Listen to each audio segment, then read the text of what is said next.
What's going on? We're here at WonderCon Anaheim talking to people that help create universes, outer space, here, all over the place, whatever it is, visually, or in Matt Quayle's case, audibly. Mac, how you doing? I'm doing great, and I like the word universe because I always think of it as creating a musical universe Yeah. that helps to tell whatever story I'm working on. Yeah, so not with anyone specifically, but when you're given a project, whatever it is, what's the first thing you think of? Okay, it's this is how I want to paint the picture. Yeah, I started getting ideas right from the beginning once they tell me what the story is, and then the creators of the project, they have their ideas. I mean, they're thinking about music, they're thinking about what it is that might work for them to help tell this story, and so they will talk to me about it. They'll say, hey, we're thinking this and we're thinking that, and then I'll take their ideas into the studio along with my own and come up with the first pieces of music that I'll write for the project. Has there ever been a case where you think it's the greatest ever, you bring it to them, and they're like, I don't know if it's quite what we're looking for? No, it's always perfect the first time. No, it has, and you have to let it go. I mean, I'm not making the Matt Quayle album. I'm writing. I'm helping them to tell their story, and so yes, it does happen that I'll send something and they're like, no, that's not quite right.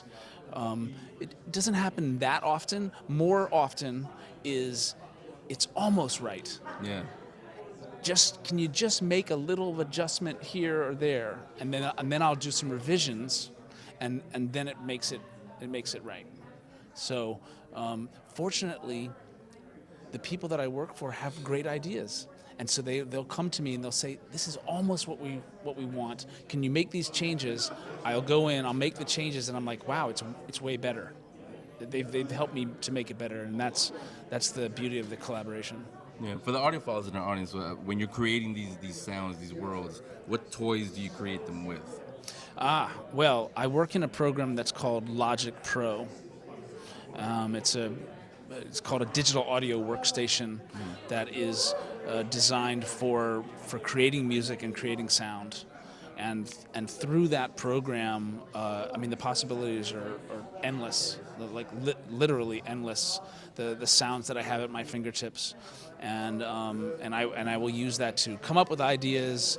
Often finish them. The finished project will happen right there. Other times, that idea will get translated into a group of musicians who will then perform the music. But a lot, it's all happening right there in Logic, and it's pretty. I've been doing this for quite a while, and it's still very exciting to have that kind of power tool. Yeah, that's what it is, power. It so is. Last one is either not something that you haven't worked on, but it could be a movie, anything, somebody from this panel.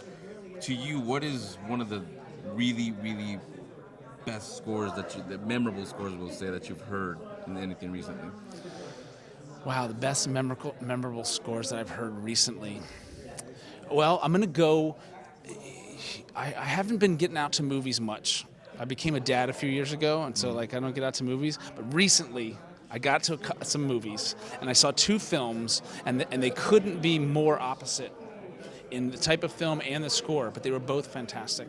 So one was Annihilation, which is a great film, and this really interesting, very electronic, very dark, droney score, which I loved. And the other one was the film that won the Best Picture at the Oscars, The Shape of Water, the score by Alexandre Desplat, who also won the Oscar.